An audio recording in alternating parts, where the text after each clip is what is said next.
The Art of War by Sun Tzu, translated by Lionel Giles. Part I. Laying Plans. Sun Tzu said, "The art of war is of vital importance to the state. It is a matter of life and death, a road either to safety or to ruin. Hence it is a subject of inquiry which can on no account be neglected. The art of war, then, is governed by 5 constant factors, to be taken into account in one's deliberations, when seeking to determine the conditions obtaining in the field. These are 1. The moral law, 2. Heaven, 3. Earth, 4. The commander, 5. Method and discipline. The moral law causes the people to be in complete accord with their ruler, so that they will follow him regardless of their lives, undismayed by any danger. Heaven signifies night and day, cold and heat, times and seasons. Earth comprises distances, great and small, danger and security, open ground and narrow passes, the chances of life and death. The commander stands for the virtues of wisdom, sincerity, benevolence, courage, and strictness. By method and discipline are to be understood the marshalling of the army in its proper subdivisions, the graduations of rank among the officers, the maintenance of roads by which supplies may reach the army, and the control of military expenditure. These 5 heads should be familiar to every general. He who knows them will be victorious. He who knows them not will fail. Therefore, in your deliberations, when seeking to determine the military conditions, let them be made the basis of a comparison in this wise. 1. Which of the 2 sovereigns is imbued with the moral law? 2. Which of the 2 generals has most ability? 3. With whom lie the advantages derived from heaven and earth? 4. On which side is discipline most rigorously enforced? 5. Which army is stronger? 6. On which side are officers and men more highly trained? 7. In which army is there the greater constancy both in reward and punishment? By means of these 7 considerations I can forecast victory or defeat. The general that hearkens to my counsel and acts upon it will conquer. Let such a one be retained in command. The general that hearkens not to my counsel nor acts upon it will suffer defeat. Let such a one be dismissed. While heeding the profit of my counsel, avail yourself also of any helpful circumstances over and beyond the ordinary rules. According as circumstances are favourable, one should modify one's plans. All warfare is based on deception. Hence, when able to attack, we must seem unable. When using our forces, we must seem inactive. When we are near, we must make the enemy believe we are far away. When far away, we must make him believe we are near. Hold out baits to entice the enemy, feign disorder, and crush him. If he is secure at all points, be prepared for him. If he is in superior strength, evade him. If your opponent is of choleric temper, seek to irritate him. Pretend to be weak, that he may grow arrogant. If he is taking his ease, give him no rest. If his forces are united, separate them. Attack him where he is unprepared. Appear where you are not expected. These military devices, leading to victory, must not be divulged beforehand. Now the general who wins a battle makes many calculations in his temple ere the battle is fought. The general who loses a battle makes but few calculations beforehand. Thus do many calculations lead to victory, and few calculations to defeat. How much more no calculation at all? It is by attention to this point that I can foresee who is likely to win or lose. End of Part I. Part II. Waging War. Sun Tzu said, "In the operations of war, where there are in the field 1,000 swift chariots, as many heavy chariots, and 100,000 mail-clad soldiers, with provisions enough to carry them 1,000 li, the expenditure at home and at the front, including entertainment of guests, small items such as glue and paint, and sums spent on chariots and armour, will reach the total of 1,000 ounces of silver per day. Such is the cost of raising an army of 100,000 men. When you engage in actual fighting, if victory is long in coming, then men's weapons will grow dull and their ardour will be damped. If you lay siege to a town, you will exhaust your strength. Again, if the campaign is protracted, the resources of the state will not be equal to the strain. Now, when your weapons are dulled, your ardour damped, your strength exhausted, and your treasure spent, other chieftains will spring up to take advantage of your extremity. Then no man, however wise, will be able to avert the consequences that must ensue. Thus, though we have heard of stupid haste in war, cleverness has never been seen associated with long delays. There is no instance of a country having benefited from prolonged warfare. It is only one who is thoroughly acquainted with the evils of war that can thoroughly understand the profitable way of carrying it on. The skilful soldier does not raise a second levy. Neither are his supply wagons loaded more than twice. Bring war material with you from home, but forage on the enemy. Thus the army will have food enough for its needs. Poverty of the state exchequer causes an army to be maintained by contributions from a distance.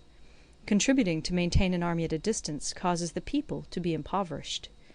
On the other hand, the proximity of an army causes prices to go up, and high prices cause the people's substance to be drained away. When their substance is drained away, the peasantry will be afflicted by heavy exactions. With this loss of substance and exhaustion of strength, the homes of the people will be stripped bare, and 3/10 of their income will be dissipated, while government expenses for broken chariots, worn-out horses, breastplates and helmets, bows and arrows, spears and shields, protective mantles, draught oxen, and heavy wagons will amount to 4/10 of its total revenue. Hence a wise general makes a point of foraging on the enemy. 1 cartload of the enemy's provisions is equivalent to 20 of one's own, and likewise a single picul of his provender is equivalent to 20 from one's own store. Now in order to kill the enemy, our men must be roused to anger. That there may be advantage from defeating the enemy, they must have their rewards. Therefore in chariot fighting, when 10 or more chariots have been taken, those should be rewarded who took the first. Our own flags should be substituted for those of the enemy, and their chariots mingled and used in conjunction with ours. The captured soldiers should be kindly treated and kept. This is called using the conquered foe to augment one's own strength. In war, then, let your great object be victory, not lengthy campaigns. Thus it may be known that the leader of armies is the arbiter of the people's fate, the man on whom it depends whether the nation shall be in peace or in peril. End of Part 2.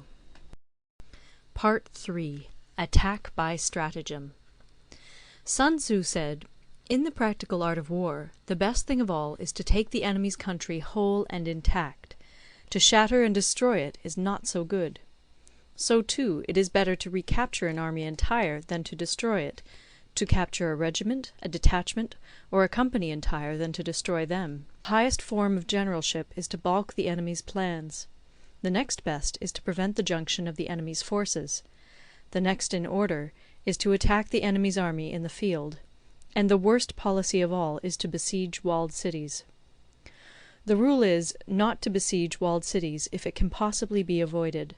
The preparation of mantlets, movable shelters, and various implements of war will take up 3 whole months, and the piling up of mounds against the walls will take 3 months more. The general, unable to control his irritation, will launch his men to the assault like swarming ants, with the result that 1/3 of his men are slain, while the town still remains untaken. Such are the disastrous effects of a siege. Therefore the skilful leader subdues the enemy's troops without any fighting. He captures their cities without laying siege to them. He overthrows their kingdom without lengthy operations in the field.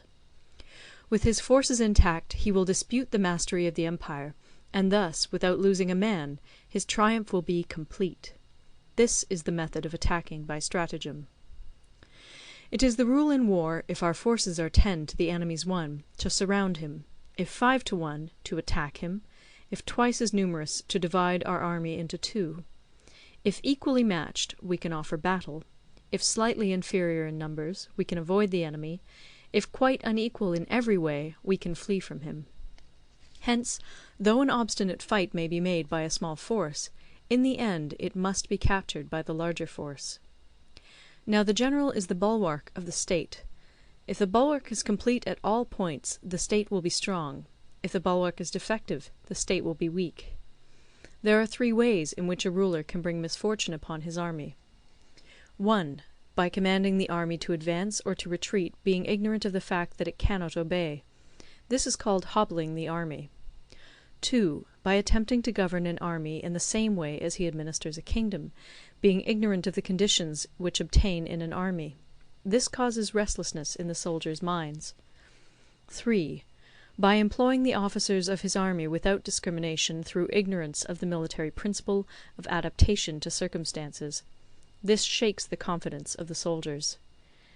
But when the army is restless and distrustful, trouble is sure to come from the other feudal princes.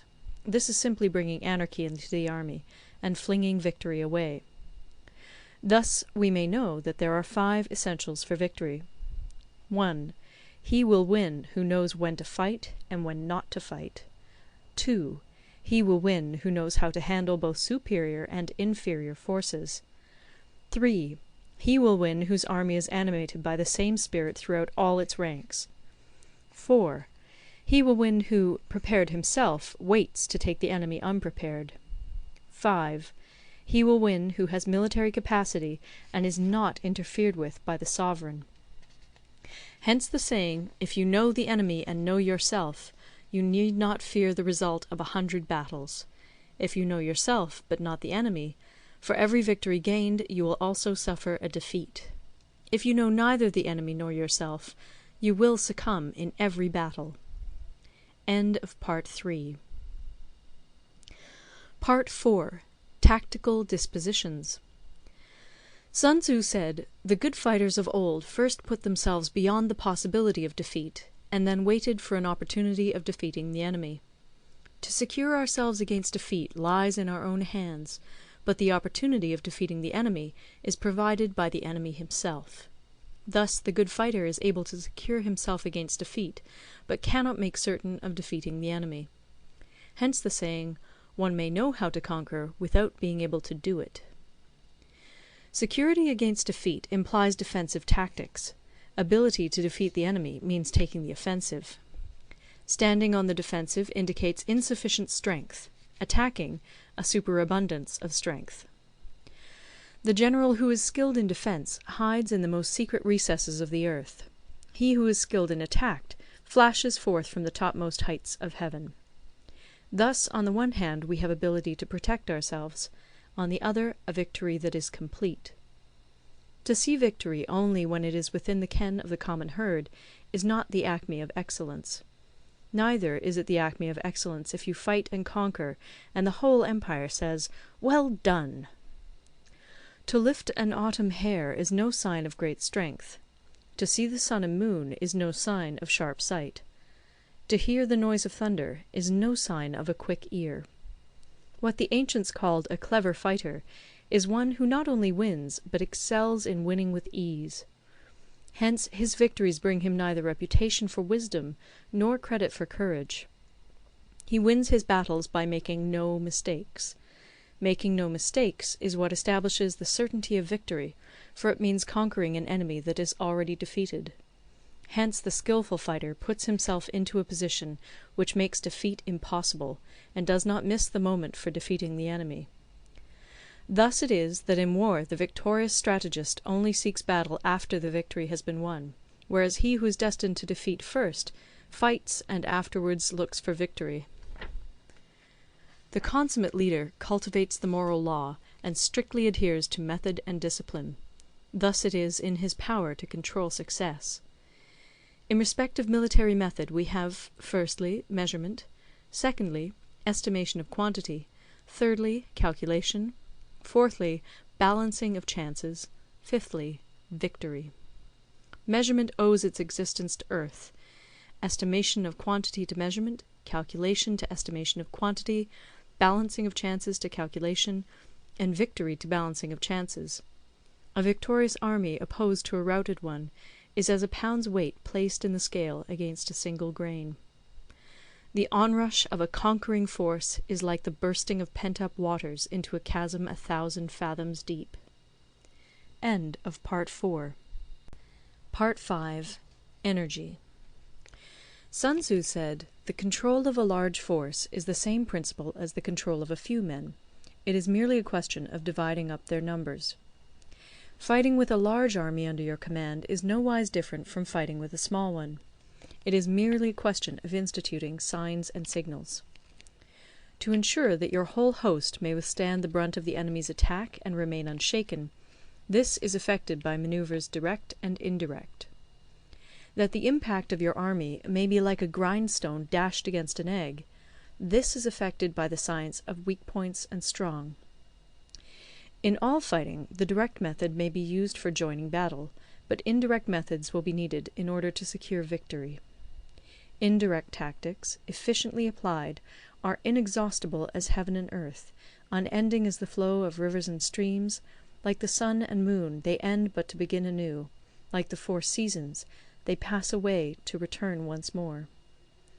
There are not more than 5 musical notes, yet the combinations of these 5 give rise to more melodies than can ever be heard.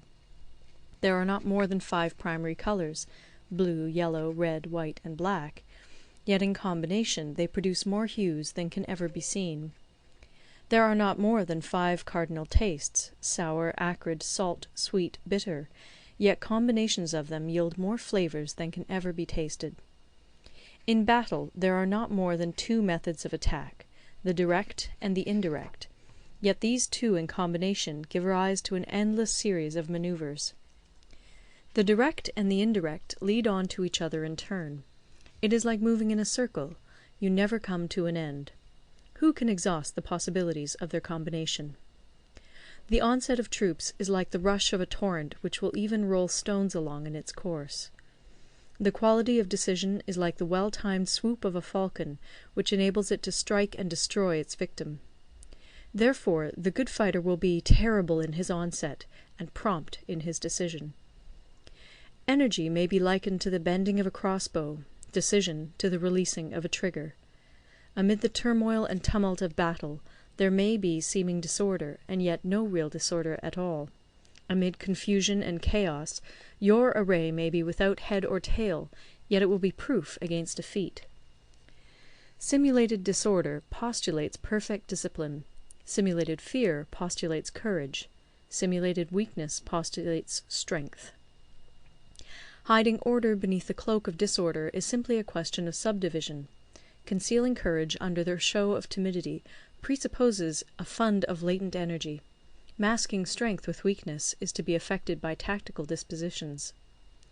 Thus, one who is skilful at keeping the enemy on the move maintains deceitful appearances, according to which the enemy will act. He sacrifices something that the enemy may snatch at it. By holding out baits, he keeps him on the march.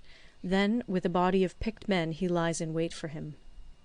The clever combatant looks to the effect of combined energy, and does not require too much from individuals. Hence his ability to pick out the right men and utilize combined energy. When he utilizes combined energy, his fighting men become as it were like unto rolling logs or stones, for it is the nature of a log or stone to remain motionless on level ground, and to move when on a slope. If four-cornered, to come to a standstill, but if round-shaped, to go rolling down. Thus the energy developed by good fighting men is as the momentum of a round stone rolled down a mountain thousands of feet in height. So much on the subject of energy. End of Part 5. Part 6. Weak Points and Strong. Sun Tzu said, "Whoever is first in the field and awaits the coming of the enemy will be fresh for the fight. Whoever is second in the field and has to hasten to battle will arrive exhausted." Therefore the clever combatant imposes his will on the enemy, but does not allow the enemy's will to be imposed on him. By holding out advantages to him, he can cause the enemy to approach of his own accord, or, by inflicting damage, he can make it impossible for the enemy to draw near. If the enemy is taking his ease, he can harass him. If well supplied with food, he can starve him out. If quietly encamped, he can force him to move. Appear at points which the enemy must hasten to defend. March swiftly to places where you are not expected.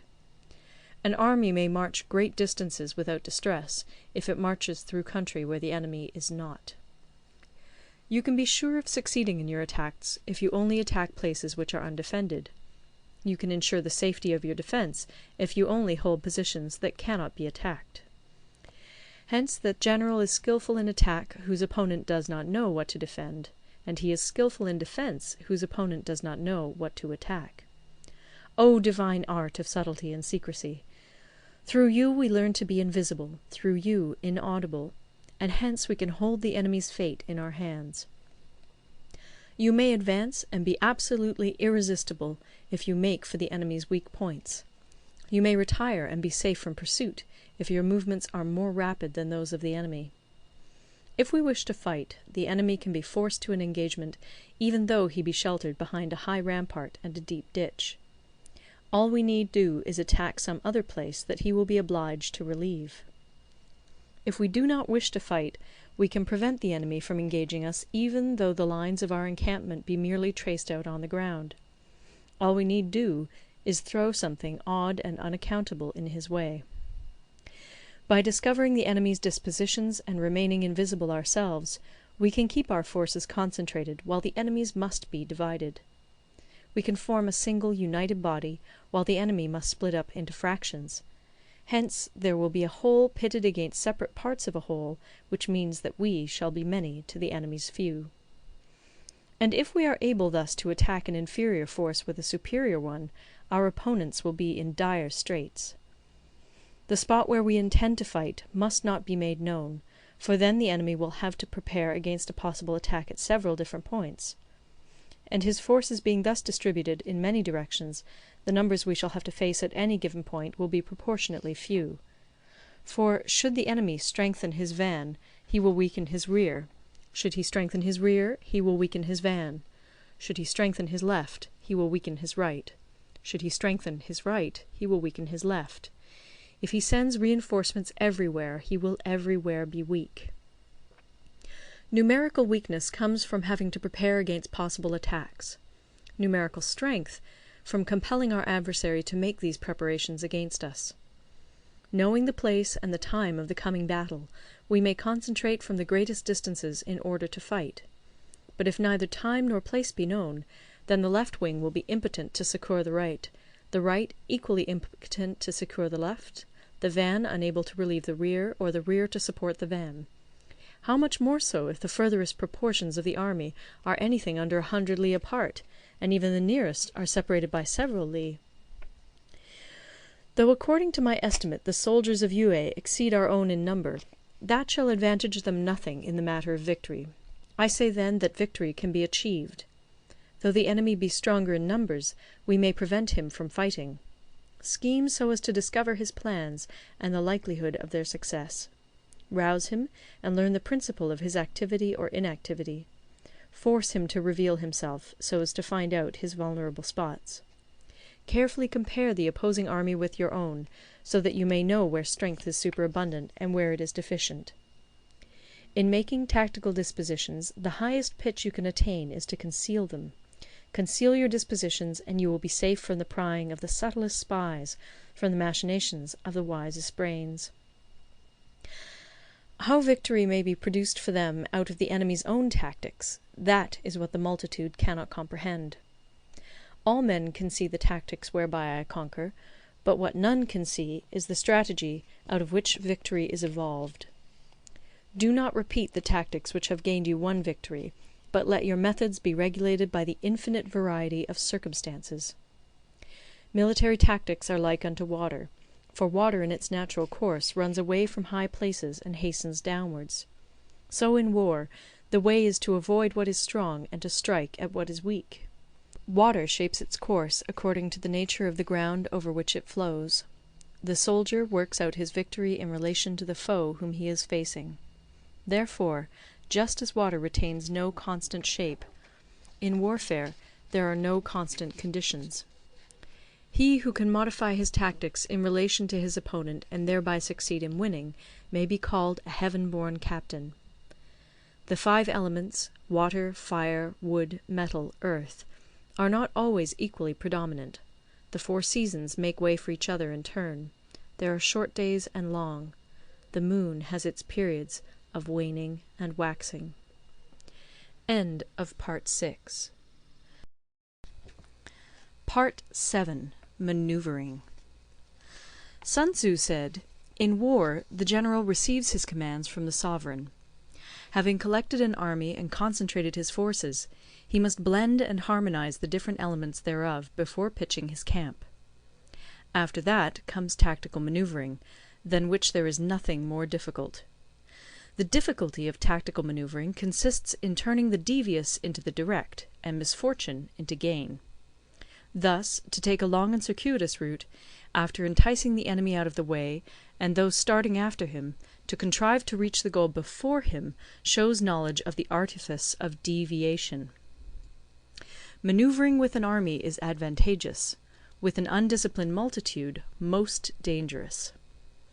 If you set a fully equipped army in march in order to snatch an advantage, the chances are that you will be too late.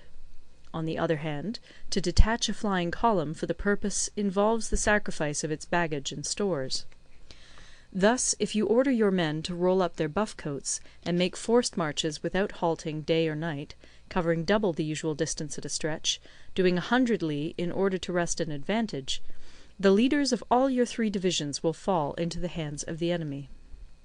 The stronger men will be in front, the jaded ones will fall behind, and on this plan only 1/10 of your army will reach its destination. If you march 50 li in order to outmaneuver the enemy, you will lose the leader of your first division, and only half your force will reach the goal. If you march 30 li with the same object, 2/3 of your army will arrive. We may take it then that an army without its baggage train is lost; without provisions, it is lost; without bases of supply, it is lost. We cannot enter into alliances until we are acquainted with the designs of our neighbours. We are not fit to lead an army on the march unless we are familiar with the face of the country, its mountains and forests, its pitfalls and precipices, its marshes and swamps. We shall be unable to turn natural advantage to account unless we make use of local guides. In war, practice dissimulation and you will succeed. Whether to concentrate or to divide your troops must be decided by circumstances. Let your rapidity be that of the wind, your compactness that of the forest. In raiding and plundering be like fire, in immovability like a mountain. Let your plans be dark, and impenetrable as night, and when you move, fall like a thunderbolt. When you plunder a countryside, let the spoil be divided amongst your men. When you capture new territory, cut it up into allotments for the benefit of the soldiery. Ponder and deliberate before you make a move. He will conquer who has learnt the artifice of deviation. Such is the art of manoeuvring. The Book of Army Management says, "On the field of battle the spoken word does not carry far enough. Hence the institution of gongs and drums. Nor can ordinary objects be seen clearly enough. Hence the institution of banners and flags. Gongs and drums, banners and flags, are means whereby the ears and eyes of the host may be focused on one particular point. The host thus forming a single united body, it is impossible either for the brave to advance alone, or for the cowardly to retreat alone. This is the art of handling large masses of men. In night fighting, then, make much use of signal fires and drums, and in fighting by day, of flags and banners, as a means of influencing the ears and eyes of your army. A whole army may be robbed of its spirit. A commander-in-chief may be robbed of his presence of mind. Now, a soldier's spirit is keenest in the morning; by noonday it has begun to flag, and in the evening his mind is bent only on returning to camp. A clever general, therefore, avoids an army when its spirit is keen, but attacks it when it is sluggish and inclined to return. This is the art of studying moods. Disciplined and calm, to await the appearance of disorder and hubbub amongst the enemy. This is the art of retaining self-possession. To be near the goal, while the enemy is still far from it; to wait at ease while the enemy is toiling and struggling; to be well fed while the enemy is famished. This is the art of husbanding one's strength. To refrain from intercepting an enemy whose banners are in perfect order, to refrain from attacking an army drawn up in calm and confident array, this is the art of studying circumstances. It is a military axiom not to advance uphill against the enemy, nor to oppose him when he comes downhill. Do not pursue an enemy who simulates flight. Do not attack soldiers whose temper is keen. Do not swallow bait offered by the enemy. Do not interfere with an army that is returning home. When you surround an army, leave an outlet free. Do not press a desperate foe too hard. Such is the art of warfare. End of Part 7. Part 8. Variation in Tactics. Sun Tzu said, "In war, the general receives his commands from the sovereign, collects his army, and concentrates his forces. When in difficult country, do not encamp. In country where highroads intersect, join hands with your allies. Do not linger in dangerously isolated positions. In hemmed-in situations, you must resort to stratagem. In desperate position, you must fight.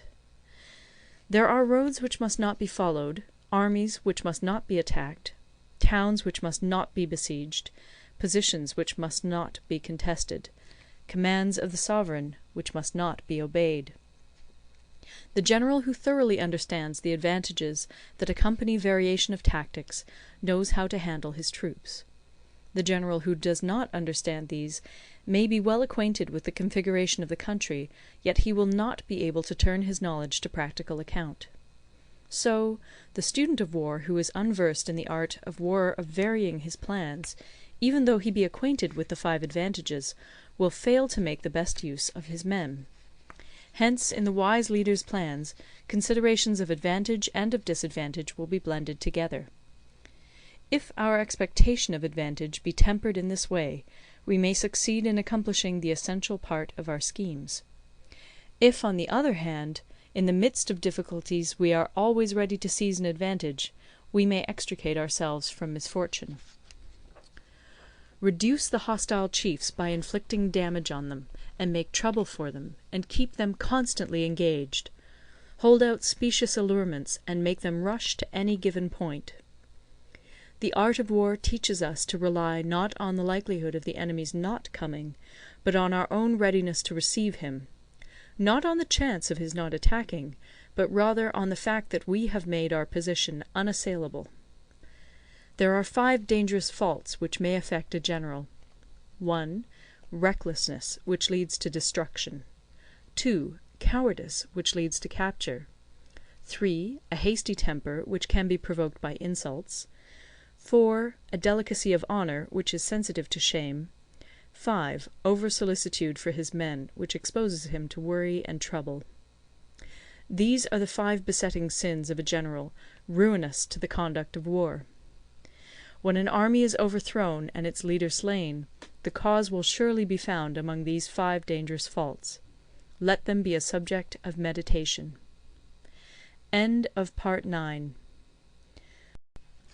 Part 9. The Army on the March. Sun Tzu said, "We come now to the question of encamping the army, and observing signs of the enemy. Pass quickly over mountains, and keep in the neighbourhood of valleys. Camp in high places, facing the sun. Do not climb heights in order to fight." So much for mountain warfare. After crossing a river, you should get far away from it. When an invading force crosses a river in its onward march, do not advance to meet it in midstream. It will be best to let half the army get across, and then deliver your attack.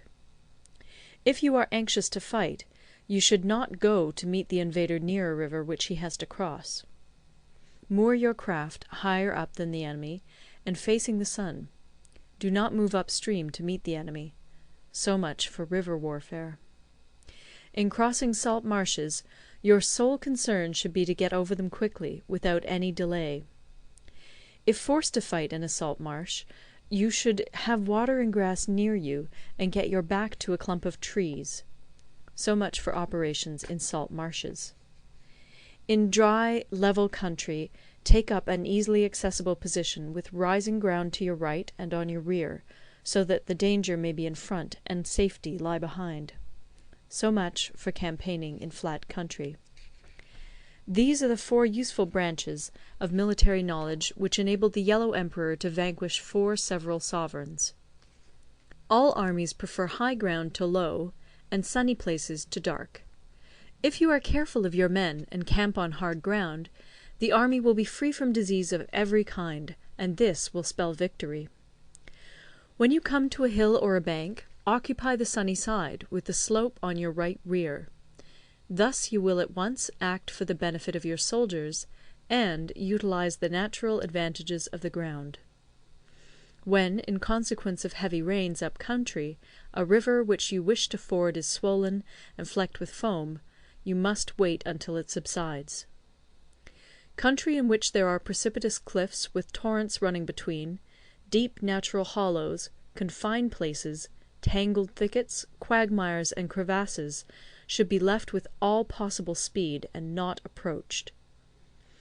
While we keep away from such places, we should get the enemy to approach them. While we face them, we should let the enemy have them on his rear.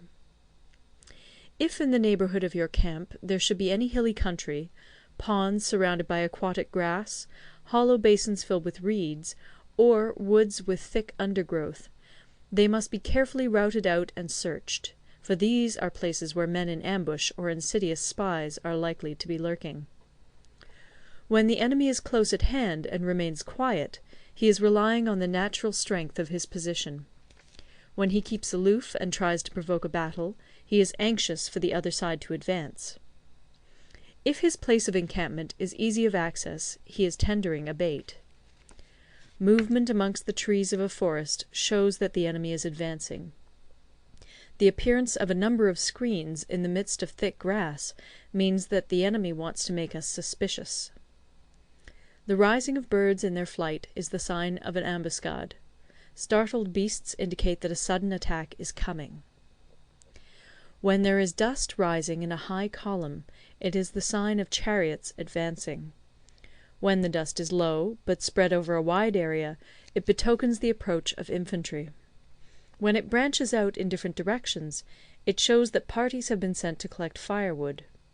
A few clouds of dust, moving to and fro, signify that the army is encamping. Humble words and increased preparations are signs that the enemy is about to advance. Violent language and driving forward as if to the attack are signs that he will retreat. When the light chariots come out first and take up a position on the wings, it is a sign that the enemy is forming for battle. Peace proposals unaccompanied by a sworn covenant indicate a plot. When there is much running about, and the soldiers fall into rank, it means that the critical moment has come. When some are seen advancing and some retreating, it is a lure. When the soldiers stand leaning on their spears, they are faint from want of food. If those who are sent to draw water begin by drinking themselves, the army is suffering from thirst.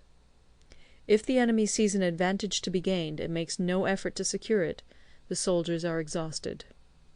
If birds gather on any spot, it is unoccupied. Clamour by night betokens nervousness. If there is a disturbance in the camp, the general's authority is weak. If the banners and flags are shifted about, sedition is afoot. If the officers are angry, it means that the men are weary. When an army feeds its horses with grain and kills its cattle for food, and when the men do not hang their cooking pots over the campfires, showing that they will not return to their tents, you may know that they are determined to fight to the death. The sight of men whispering together in small knots, or speaking in subdued tones, points to disaffection amongst the rank and file. Too frequent rewards signify that the enemy is at the end of his resources. Too many punishments betray a condition of dire distress. To begin by bluster, but afterwards to take fright at the enemy's numbers, shows a supreme lack of intelligence. When envoys are sent with compliments in their mouths, it is a sign that the enemy wishes for a truce. If the enemy's troops march up angrily and remain facing ours for a long time, without either joining battle or taking themselves off again, the situation is one that demands great vigilance and circumspection. If our troops are no more in number than the enemy, that is amply sufficient. It only means that no direct attack can be made. What we can do is simply to concentrate all our available strength, keep a close watch on the enemy, and obtain reinforcements. He who exercises no forethought, but makes light of his opponents, is sure to be captured by them. If soldiers are punished before they have grown attached to you, they will not prove submissive. And, unless submissive, they will be practically useless. If, when the soldiers have become attached to you, punishments are not enforced, they will still be useless. Therefore, soldiers must be treated in the first instance with humanity, but kept under control by means of iron discipline. This is a certain road to victory. If in training soldiers commands are habitually enforced, the army will be well disciplined. If not, its discipline will be bad.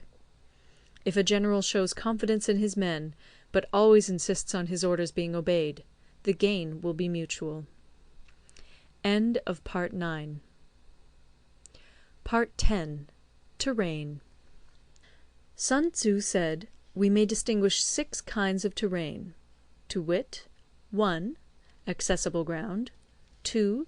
Entangling ground, 3. Temporizing ground, 4. Narrow passes, 5. Precipitous heights, 6. Positions at a great distance from the enemy. Ground which can be freely traversed by both sides is called accessible. With regard to ground of this nature, be before the enemy in occupying the raised and sunny spots, and carefully guard your line of supplies. Then you will be able to fight with advantage. Ground which can be abandoned but is hard to reoccupy is called entangling. From a position of this sort, if the enemy is unprepared, you may sally forth and defeat him.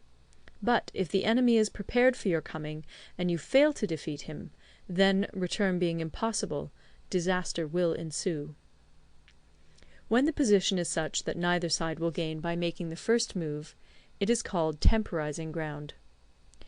In a position of this sort, even though the enemy should offer us an attractive bait, it will be advisable not to stir forth, but rather to retreat, thus enticing the enemy in his turn. Then, when part of his army has come out, we may deliver our attack with advantage.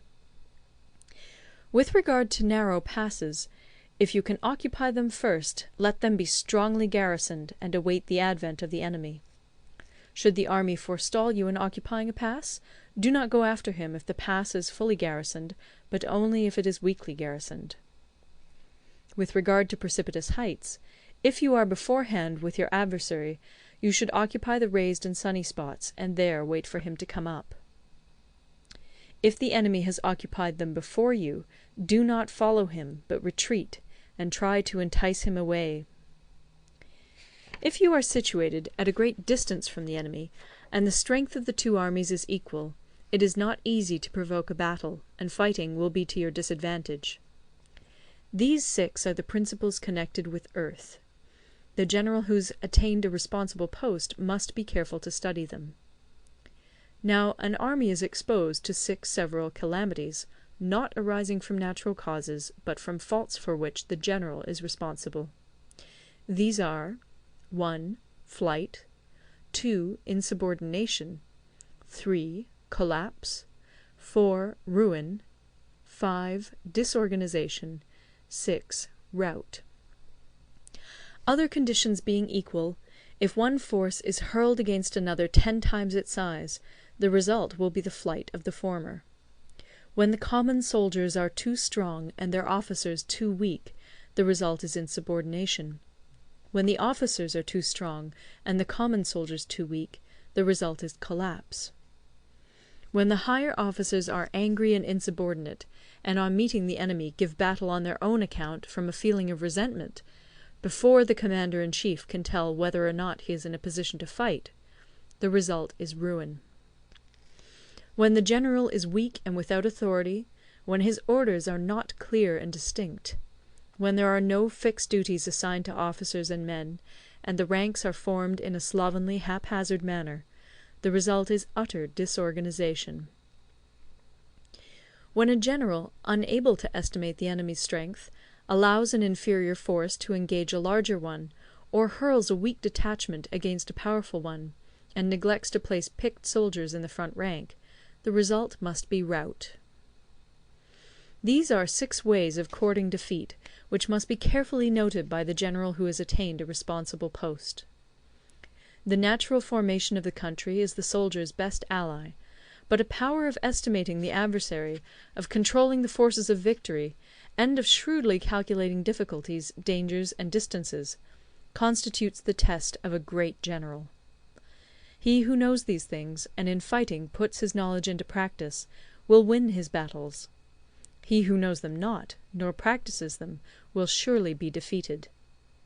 If fighting is sure to result in victory, then you must fight, even though the ruler forbid it. If fighting will not result in victory, then you must not fight even at the ruler's bidding. The general who advances without coveting fame, and retreats without fearing disgrace, whose only thought is to protect his country and do good service for his sovereign, is the jewel of the kingdom. Regard your soldiers as your children, and they will follow you into the deepest valleys. Look upon them as your own beloved sons, and they will stand by you even unto death. If, however, you are indulgent, but unable to make your authority felt, kind-hearted, but unable to enforce your commands, and incapable, moreover, of quelling disorder, then your soldiers must be likened to spoilt children. They are useless for any practical purpose. If we know that our own men are in a condition to attack, but are unaware that the enemy is not open to attack, we have gone only half-way towards victory. If we know that the enemy is open to attack, but are unaware that our own men are not in a condition to attack, we have gone only half-way towards victory. If we know that the enemy is open to attack, and also know that our men are in a condition to attack, but are unaware that the nature of the ground makes fighting impracticable, we have still only gone half-way towards victory. Hence the experienced soldier, once in motion, is never bewildered. Once he has broken camp, he is never at a loss. Hence the saying, "If you know the enemy and know yourself, your victory will not stand in doubt. If you know heaven and know earth, you may make your victory complete." End of Part 10. Part 11. The 9 Situations. Sun Tzu said, "The art of war recognizes 9 varieties of ground. 1. Dispersive ground. 2. Facile ground. 3. Contentious ground. 4. Open ground. 5. Ground of intersecting highways. 6. Serious ground. 7. Difficult ground. 8. Hemmed-in ground. 9. Desperate ground. When a chieftain is fighting in his own territory, it is dispersive ground. When he has penetrated into hostile territory, but to no great distance, it is facile ground. Ground the possession of which imports great advantage to either side is contentious ground. Ground on which each side has liberty of movement is open ground. Ground which forms the key to 3 contiguous states, so that he who occupies it first has most of the empire at his command, is a ground of intersecting highways. When an army has penetrated into the heart of a hostile country, leaving a number of fortified cities in its rear, it is serious ground. Mountain forests, rugged steeps, marshes, and fens, all country that is hard to traverse, this is difficult ground. Ground which is reached through narrow gorges, and from which we can only retire by tortuous paths, so that a small number of the enemy would suffice to crush a large body of our men, this is hemmed-in ground. Ground on which we can only be saved from destruction by fighting without delay is desperate ground. On dispersive ground, therefore, fight not. On facile ground, halt not. On contentious ground, attack not. On open ground, do not try to block the enemy's way. On the ground of intersecting highways, join hands with your allies. On serious ground, gather in plunder. In difficult ground, keep steadily on the march. On hemmed-in ground, resort to stratagem. On desperate ground, fight. Those who were called skilful leaders of old knew how to drive a wedge between the enemy's front and rear, to prevent cooperation between his large and small divisions, to hinder the good troops from rescuing the bad, the officers from rallying their men. When the enemy's men were united, they managed to keep them in disorder. When it was to their advantage, they made a forward move; when otherwise, they stopped still. If asked how to cope with a great host of the enemy in orderly array, and on the point of marching to the attack, I should say, begin by seizing something which your opponent holds dear. Then he will be amenable to your will. Rapidity is the essence of war. Take advantage of the enemy's unreadiness. Make your way by unexpected routes, and attack unguarded spots. The following are the principles to be observed by an invading force. The further you penetrate into a country, the greater will be the solidarity of your troops, and thus the defenders will not prevail against you. Make forays in fertile country in order to supply your army with food. Carefully study the well-being of your men, and do not overtax them. Concentrate your energy and hoard your strength. Keep your army continually on the move, and devise unfathomable plans. Throw your soldiers into positions whence there is no escape, and they will prefer death to flight. If they will face death, there is nothing they may not achieve. Officers and men alike will put forth their uttermost strength. Soldiers, when in desperate straits, lose the sense of fear. If there is no place of refuge, they will stand firm. If they are in hostile country, they will show a stubborn front. If there is no help for it, they will fight hard. Thus, without waiting to be marshalled, the soldiers will be constantly on the qui-vive.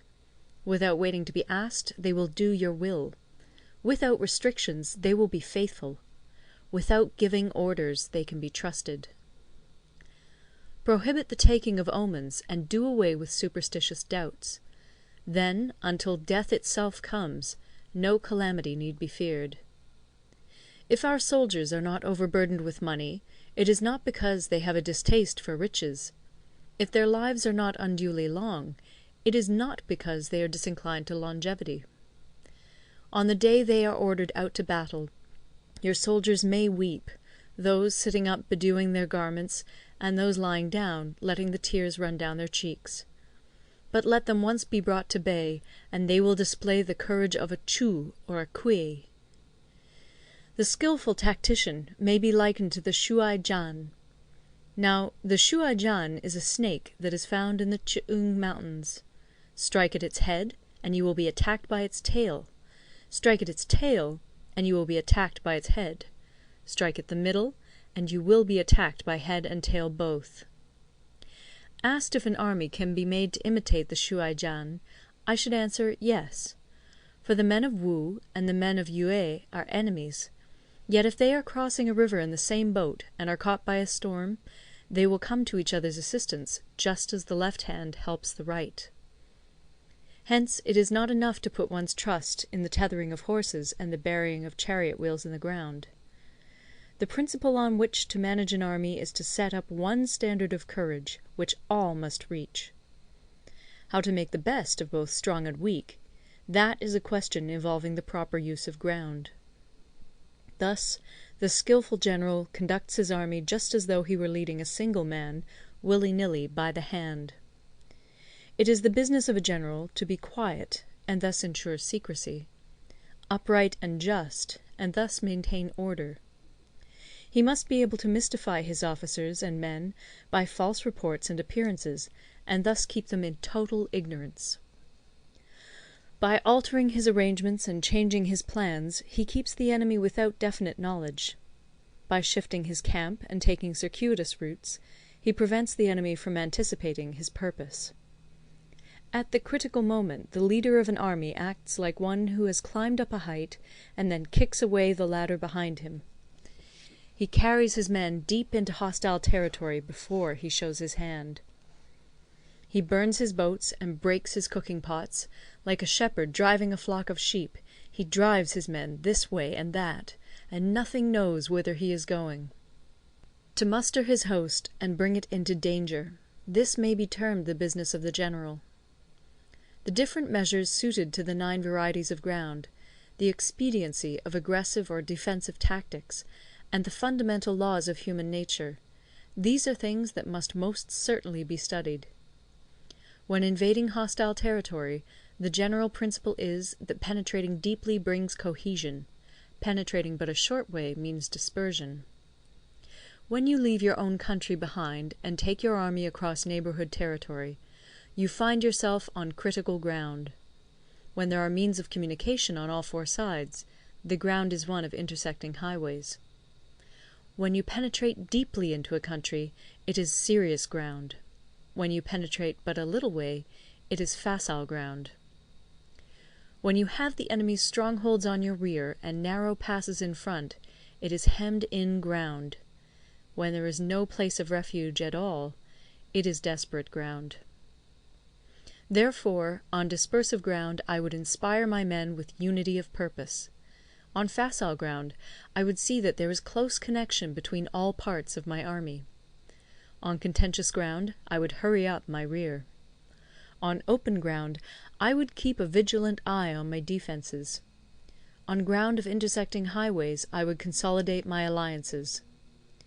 On serious ground I would try to ensure a continuous stream of supplies. On difficult ground I would keep pushing on along the road. On hemmed-in ground I would block any way of retreat. On desperate ground I would proclaim to my soldiers the hopelessness of saving their lives. For it is the soldier's disposition to offer an obstinate resistance when surrounded, to fight hard when he cannot help himself, and to obey promptly when he has fallen into danger. We cannot enter into alliance with neighbouring princes until we are acquainted with their designs. We are not fit to lead an army on the march unless we are familiar with the face of the country, its mountains and forests, its pitfalls and precipices, its marshes and swamps. We shall be unable to turn natural advantages to account unless we make use of local guides. To be ignored of any one of the following 4 or 5 principles does not befit a warlike prince. When a warlike prince attacks a powerful state, his generalship shows itself in preventing the concentration of the enemy's forces. He overawes his opponents, and their allies are prevented from joining against him. Hence he does not strive to ally himself with all and sundry, nor does he foster the power of other states. He carries out his own secret designs, keeping his antagonists in awe. Thus he is able to capture their cities and overthrow their kingdoms. Bestow rewards without regard to rule, issue orders without regard to previous arrangements, and you will be able to handle a whole army as though you had to do with but a single man. Confront your soldiers with the deed itself. Never let them know your design. When the outlook is bright, bring it before their eyes, but tell them nothing when the situation is gloomy. Place your army in deadly peril, and it will survive. Plunge it into desperate straits, and it will come off in safety. For it is precisely when a force has fallen into harm's way that it is capable of striking a blow for victory.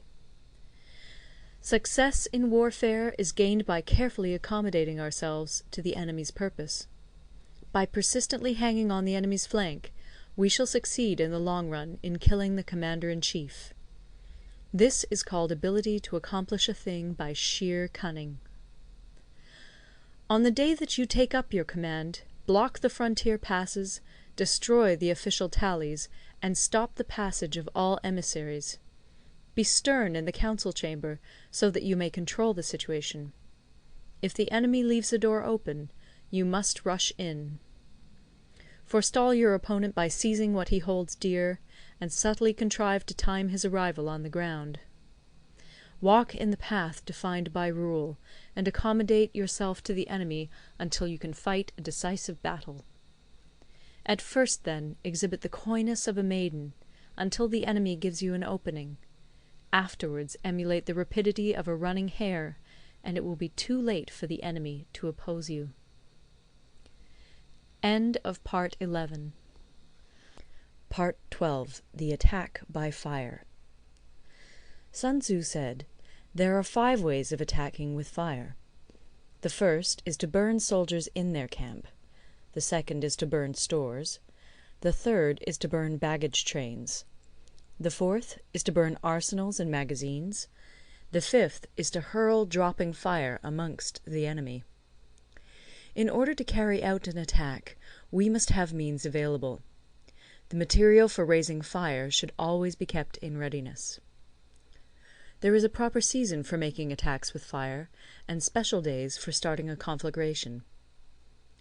The proper season is when the weather is very dry.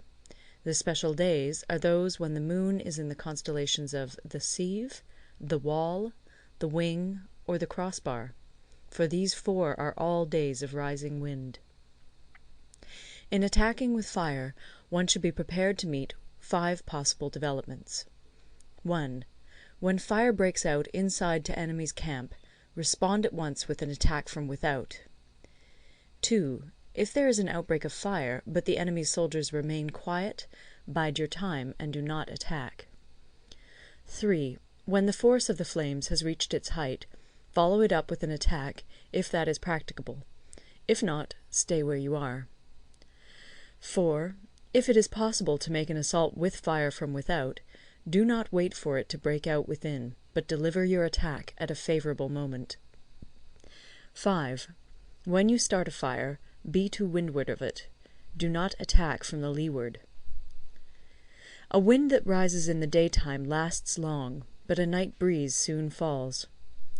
In every army, the 5 developments connected with fire must be known, the movements of the stars calculated, and a watch kept for the proper days.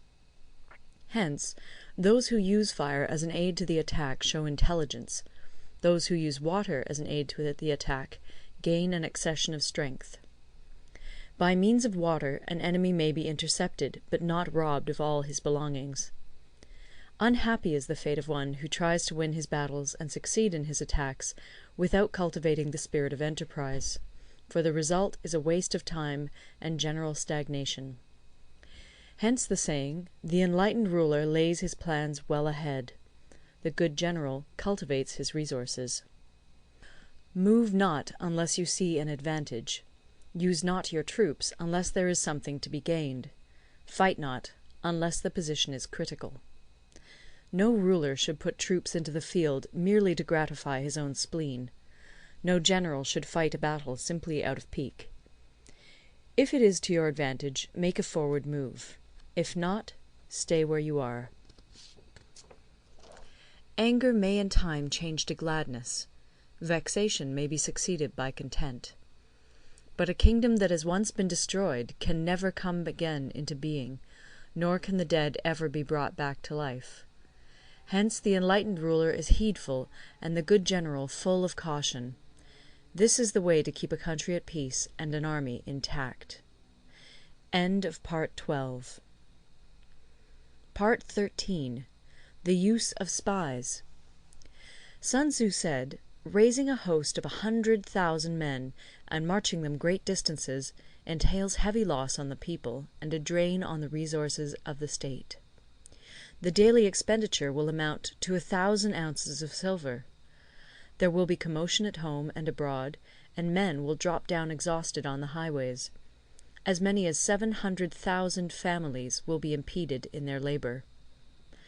Hostile armies may feast each other for years, striving for the victory which is decided in a single day. This being so, to remain in ignorance of the enemy's condition simply because one grudges the outlay of 100 ounces of silver in honours and emoluments is the height of inhumanity. One who acts thus is no leader of men, no present help to his sovereign, no master of victory.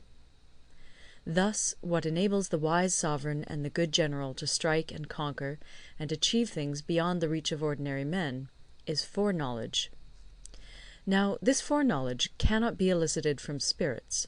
It cannot be obtained inductively from experience, nor by any deductive calculation. Knowledge of the enemy's dispositions can only be obtained from other men. Hence the use of spies, of whom there are 5 classes: 1. Local spies. 2. Inward spies. 3. Converted spies. 4. Doomed spies. 5. Surviving spies. When these 5 kinds of spy are all at work, none can discover the secret system. This is called divine manipulation of the threads. It is the sovereign's most precious faculty. Having local spies means employing the services of the inhabitants of a district. Having inward spies, making use of officials of the enemy. Having converted spies, getting hold of the enemy's spies and using them for our own purposes. Having doomed spies, doing certain things openly for purposes of deception, and allowing our spies to know of them and report them to the enemy. Surviving spies, finally, are those who bring back news from the enemy's camp. Hence it is that none in the whole army are more intimate relations to be maintained than with spies. None should be more liberally rewarded. In no other business should greater secrecy be preserved. Spies cannot be usefully employed without a certain intuitive sagacity. They cannot be properly managed without benevolence and straightforwardness. Without subtle ingenuity of mind, one cannot make certain of the truth of their reports. Be subtle, and use your spies for every kind of business. If a secret piece of news is divulged by a spy before the time is ripe, he must be put to death together with the man to whom the secret was told. Whether the object be to crush an army, to storm a city, or to assassinate an individual, it is always necessary to begin by finding out the names of the attendants, the aides de camp, and doorkeepers and sentries of the general in command. Our spies must be commissioned to ascertain these.